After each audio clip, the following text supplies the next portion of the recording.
এ কি টুনি, তোমার রান্না করা এখনো শেষ হয়নি? শোনো টুনি, তুমি বরং দুপুরে আমার জন্য খাবার নিয়ে যেও। আর এক্ষুনি আমাকে কাজে যেতে হবে, তা না হলে আমাকে ওরা কাজ থেকে তাড়িয়ে দিবে। আচ্ছা ঠিক আছে টোনা, আমি ঠিক সময় মতো তোমার জন্য খাবার নিয়ে আসবো।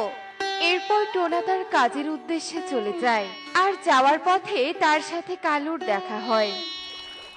কিরে টোনা, কাজে যাচ্ছিস নাকি? হ্যাঁ কালু দাদা, কিন্তু তুমি কাজে না গিয়ে এদিকে কোথায় যাচ্ছ? আজকে থেকে আমাদেরকে আর কাজে যেতে হবে না রে টোনা, কারণ যারা শহর থেকে এসে আমাদের কাজ দিয়েছিল তারা নাকি কাল রাতে পালিয়ে গেছে। এসব তুমি কি বলছো কালু দাদা? আজকে তো আমাদের বেতন দেওয়ার কথা ছিল, তার মানে ওরা আমাদের বেতন না দিয়ে আমাদের সবার টাকা নিয়ে পালিয়ে গেছে। হায় হায় রে, আমরা এখন কোথায় যাব?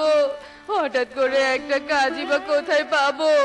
কাঁদিস না রে টোনা, আমাদের মতো গরিবদেরকে সবাই খুব সহজেই ঠকাতে পারে, তাই এখন থেকে আমাদের অন্য একটা কাজের খোঁজ করতে হবে। যা, এখন বাড়িতে চলে যা। এরপর কালু ও টোনা দুজনে দুদিকে চলে যায়। কি ব্যাপার টোনা, কাজে গিয়ে এত তাড়াতাড়ি ফিরে এলে যে? টোনা টুনিকে সব কথা খুলে বলে, আর এভাবে দেখতে দেখতে সেই দিন কেটে যায়। টোনা, আরে ও টোনা, এদিকে আয়। কি ব্যাপার কালু দাদা, তুমি এত সকাল সকাল এলে যে? শোন টোনা, মোড়ল বাবু আমাকে তার জমির কাজ দিয়েছেন আর বলেছেন তার নাকি আরো একজন কাজের পাখি দরকার, তাই আমি মোড়ল বাবুকে তোর কথা বলেছি। চল চল, এক্ষুনি মোড়ল বাবুর জমিতে যেতে হবে। এরপর টোনা ও কালু জমিতে চলে যায়।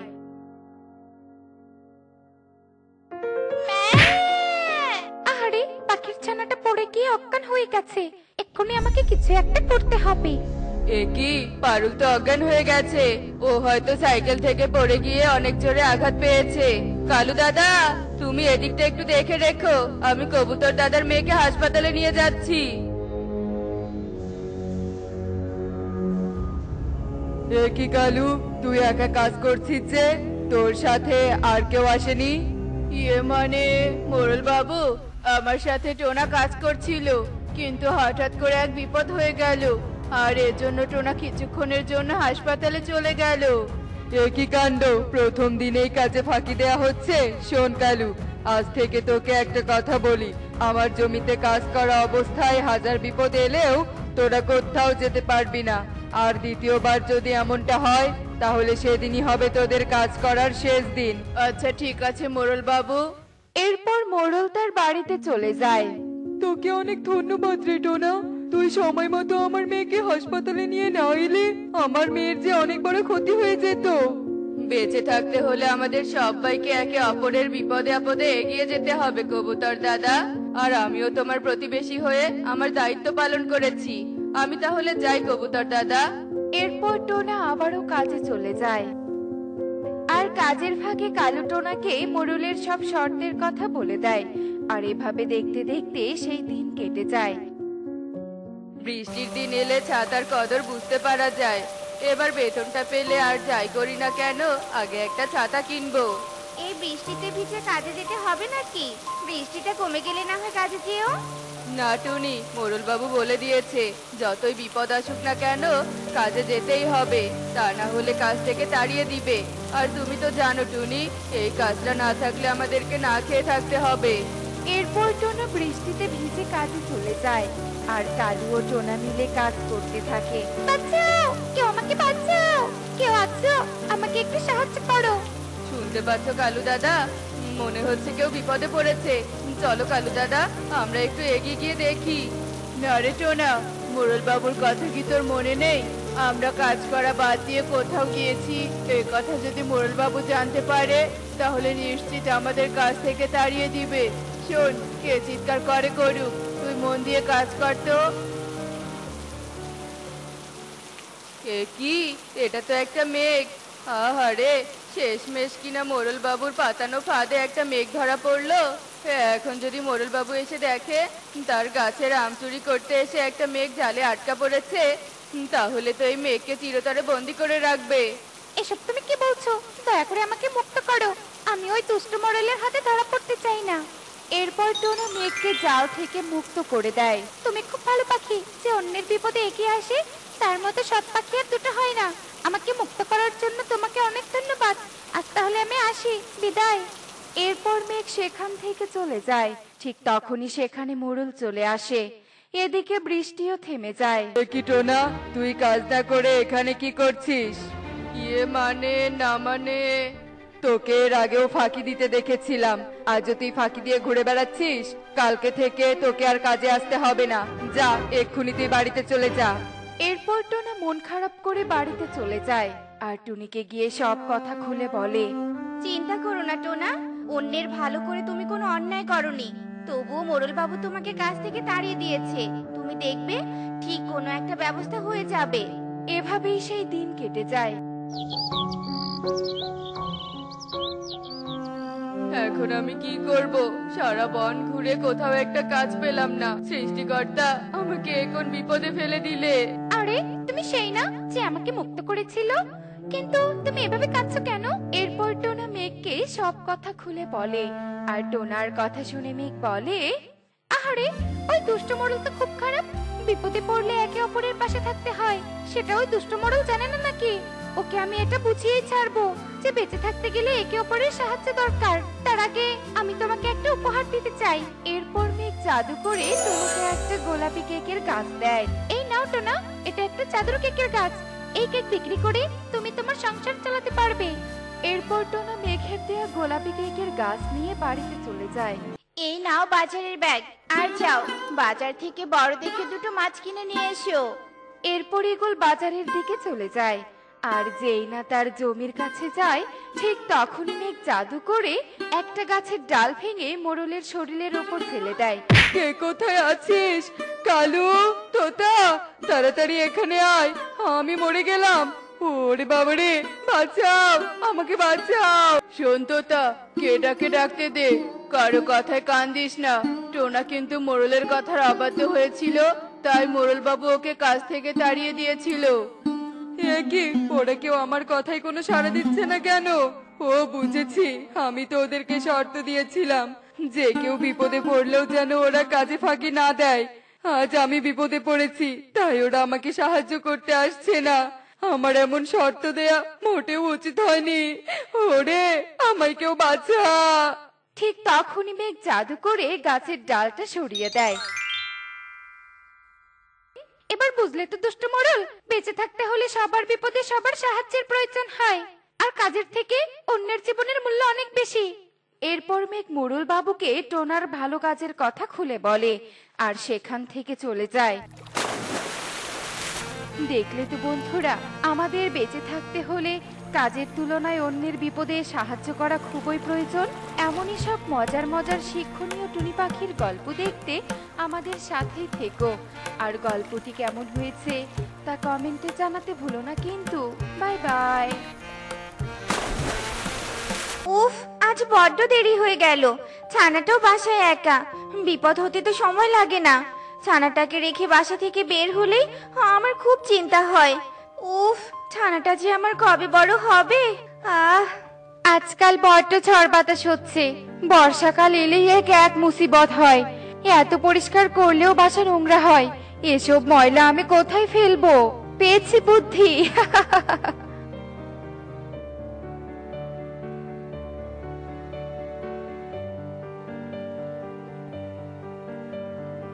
সুখী দিদি, এটা কি করলে তুমি?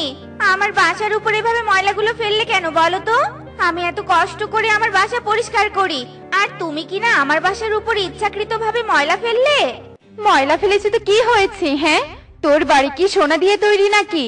আর তুই আমাদের না বলে এখানে বাড়ি করেছিস কেন? তোর কি কোনো যোগ্যতা আছে আমাদের প্রতিবেশী হওয়ার? এসব তুমি কি বলছো সুখী দিদি? আমি এই গাছের ডাল ফাঁকা পেয়েছি বলেই তো আমি এখানে বাসা তৈরি করেছি। আর তুমি কি না যোগ্যতার কথা বলছো? প্রতিবেশী হতে আবার যোগ্যতা লাগে নাকি? ধনী পাখিদের প্রতিবেশী হতে অবশ্যই যোগ্যতা লাগে। তোর মতো গরিব বিধবা পাখি কিছুতেই আমাদের প্রতিবেশী হতে পারে না। এরপরেও যদি তুই এখান থেকে না চলে যাস, তবে এসব ঝামেলা তোকে পোহাতেই হবে। টুনির মুখের ওপর এসব কথা বলে সুখী পায়রা চলে যায়। আর টুনি হতবাক হয়ে চোখের জল ফেলতে ফেলতে বাসা পরিষ্কার করতে থাকে। এভাবে টুনির প্রতিবেশীরা টুনির সাথে জুলুম করত। ওরে বাবা রে, দুয়ার জ্বালা এবার বুঝে শ্বাসও নিতে পারবো না। ও মা গো, মা, আমি তো মরেই যাচ্ছি দুয়ার জ্বালায়। কি হয়েছে মা টুকি? তুই এত কাশি দিচ্ছিস কেন? হে রে, ঘরটা তো ধোঁয়ায় ভরে যাচ্ছে। জানালাটা আগে বন্ধ করে দিতে হবে। কি মুশকিল, জানালা দিয়েও তো খুব একটা লাভ হচ্ছে না। সেটাই তো দেখছি মা। দেখো মা, এখনো ধোঁয়া আসছে। আচ্ছা মা, এই বনে সবাই আমাদের সাথে এমন জুলুম অন্যায় করছে কেন বলো তো? এটা আমাদের দুর্ভাগ্য রে মা। আমরা গরিব বলে ধনী পাখিদের প্রতিবেশী হতে পারছি না। আর ধনী পাখিরা ইচ্ছে করে জ্বালাচ্ছে আমাদের। কাকলি দিদি ইচ্ছে করে আমাদের জানালার পাশের ঘরে রান্না করে, যাতে আমাদের ঘরে ধোঁয়া আসে। সবই এদের ষড়যন্ত্র রে মা। এভাবে আর কতদিন বলো তো মা? আমি আর এসব জ্বালা যন্ত্রণা সহ্য করতে পারছি না। এখনো সময় আছে মা, চলো আমরা এখান থেকে চলে যাই। সেটাই করতে হবে রে মা। অনেক চেষ্টা করছি এখানে থাকার জন্য, অথচ এরা সবাই মিলে ইচ্ছে করে আমাদের বিতাড়িত করতে চাইছে। না, আর এদের সাথে আপোষ নয়। চল তো মা, আমরা এখান থেকে চলেই যাব। টুনি চোখের জল ফেলতে ফেলতে বাসা ছেড়ে চলে যাওয়ার সিদ্ধান্ত নেয়। আর টুনি কাঁদতে কাঁদতে সব জিনিসপত্র গুছিয়ে নেয় আর টুকিকে নিয়ে বাসা ছেড়ে বের হয়ে যায়। দেখেছিস সুখী, দেখেছিস? টুনি বুঝি বাসা ছেড়ে চলে গেল। অবশেষে টুনির মতো গরিব বিধবা পাখিকে তাড়াতে পারলাম। যাবে না মানে কি? কম অত্যাচার তো করিনি। যাক, ওই ভিখারি টুনি চলে গিয়েছে, ভালোই হয়েছে। এবার ওর বাড়িতে আমরা হাওয়া খানা বানাবো। টুনিকে তাড়িয়ে দিয়ে সুখী আর কাকুলি যতটা না খুশি হয়, তার থেকে বেশি কষ্ট নিয়ে টুনি বন ছেড়ে নদীর তীরে চলে যায়। আর অনেক ভেবেচিন্তে টুনি নদীর তীরে মাটির ঘর বানানোর সিদ্ধান্ত নেয়। মা, আর কত মাটি নিয়ে আসবে তুমি বলো তো? এত মাটি দিয়েও কি ঘর বানানো হবে না? হবে রে মা, হবে। আর এক ঝুড়ি মাটি এনে আমি ঘর বানাতে শুরু করব। কি এগুলোর চিৎকার মনে হচ্ছে? ওরে বাপরে, বাঁচতে হলে পালাতে হবে। ঈগল যদি একবার আমাকে ধরতে পারে, তবে আর রক্ষে নেই আমার। আরে বাস, কি সুন্দর একটা সাপ! আমাকে দেখেই বুঝি বদমাশ সাপ পালিয়ে যাচ্ছে। কিন্তু আমি যখন একবার সাপকে দেখতে পাচ্ছি, তবে তো আর রক্ষে নেই। বাঁচাও, আমাকে বাঁচাও! বদমাশ ঈগল আমার পিছু নিয়েছে। দয়া করে তুমি আমাকে লুকানোর ব্যবস্থা করে দাও। ঈগল একবার যদি আমাকে ধরতে পারে, তবে আমার আর রক্ষে রাখবে না। দয়া করে বাঁচাও আমাকে। হে রে, এবার আমি কি করি? সত্যি তো ঈগলের গলা শোনা যাচ্ছে। কি করি, কোথায় যে লুকাতে দেই তোমাকে? পেয়েছি বুদ্ধি। নাও, এবার তুমি এই ঝুড়ির নিচে লুকিয়ে পড়ো। মা টুকি, তুই এই ঝুড়ির উপর বস, তবে আর ঈগল কিছুই বুঝতে পারবে না। এই টুনি, এই তুই কি কোনো সাপকে দেখেছিস? এখানে এসেছে বুঝি সাপটা? বল টুনি, দেখেছিস? না না, আমি তো কোনো সাপকে দেখিনি। তোমার ভুল হচ্ছে, তুমি এখান থেকে চলে যাও। আমার কোনো ভুল হচ্ছে না। আমি নিজ চোখে সাপকে এদিকে আসতে দেখেছি। মনে হচ্ছে তুই আমার কাছ থেকে কিছু লুকোচ্ছিস, তাই তো আমাকে এখান থেকে চলে যেতে বলছিস। তবে কোনো অসুবিধা নেই, আমি এখন চলে যাচ্ছি, কারণ আমি তো আমার শিকার পেয়ে গেছি। ঈগলের অট্টহাসি শুনে টুনির বুক কেঁপে ওঠে। আর টুনির চোখের সামনে ঈগল টুকিকে নিয়ে উড়াল দেয়। আর টুনিও চিৎকার করে কাঁদতে কাঁদতে ঈগলের পিছু নেয়। আমার ছানা! বদমাশ ঈগল, থাম বলছি, থাম! আমার ছানাকে দিয়ে যা। আমার একটা মাত্র সম্বল, আমার ছানাকে ছেড়ে দে। দোহাই লাগে, আমার ছানাকে ছেড়ে দে। বোকা টুনি, একবার যখন ধরেছি তোর ছানার আর নিস্তার নেই। তোর ছানা এখন আমার শিকার। বল করছিস বদমাশ শিকারী? এই ছানা তোর শিকার নয়। একটা মায়ের বুক খালি করে তুই তার ছানাকে শিকার করতে পারবি না। অনেকক্ষণ ধরে তোকে খেয়াল করছি। তুই যদি এবার টুনির ছানাকে ছেড়ে না দিস, তবে তোর উপর আমি বজ্র বৃষ্টি ছড়াবো। মেঘ, কাজটা কিন্তু ঠিক করলে না। বেশ কিছুদিন থেকে দেখছি তুমি আমার সব কাজেই বাধা দিচ্ছ। সব কাজে বাধা দিচ্ছি না, তোর অন্যায় কাজে বাধা দিচ্ছি, আর আমি থাকতে তুই কোনো অন্যায় করতে পারবি না। আমি শুধু এই বনে বৃষ্টি ছড়াই না, এই বনের ভালো মন্দও দেখি। তুই ভালোই ভালোই টুনির ছানাকে ছেড়ে দিবি, নাকি তোকে উচিত শিক্ষা দিব? মেঘের সাথে না পেরে ঈগল টুনির ছানাকে ছেড়ে দেয়, আর রাগে ফুঁসতে ফুঁসতে ঈগল চলে যায়। আর মেঘ টুনির সাথে রওনা দেয়, আর টুকিকে টুনির সাথে নদীর তীরে পৌঁছে দেয়। একি মণিঘর, আমি তো এখানে মাটির ঘর বানাচ্ছিলাম, তবে এখানে মণিঘর আসলো কি করে? আমি বানিয়েছি জাদু করে, আর এই মণিঘর আমাকে আশ্রয় দেওয়ার উপহার। তুমি আমার এই মণিঘর গ্রহণ করো টুনি। আমি জানি তোমার একটা ঘর প্রয়োজন, তাই তো মাটির ঘর বানাচ্ছিলে, আর মাটির ঘরের বদলে মণিঘর বানিয়ে দিয়েছি আমি। ভালোই করেছো। নাও টুনি, তুমি আর না করো না, সাপ তো কৃতজ্ঞ হয়ে উপহার দিয়েছে। এখন তুমি এই ঘরে থাকতে পারো।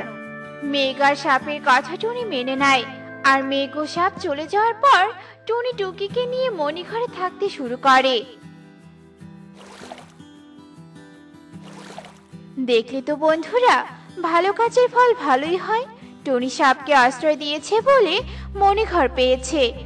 এমনই সব মজার মজার শিক্ষণীয় টুনি পাখির গল্প পেতে আমাদের পাশেই থেকো। আর গল্পটি কেমন হয়েছে তা কমেন্টে জানাতে ভুলো না কিন্তু। Bye bye.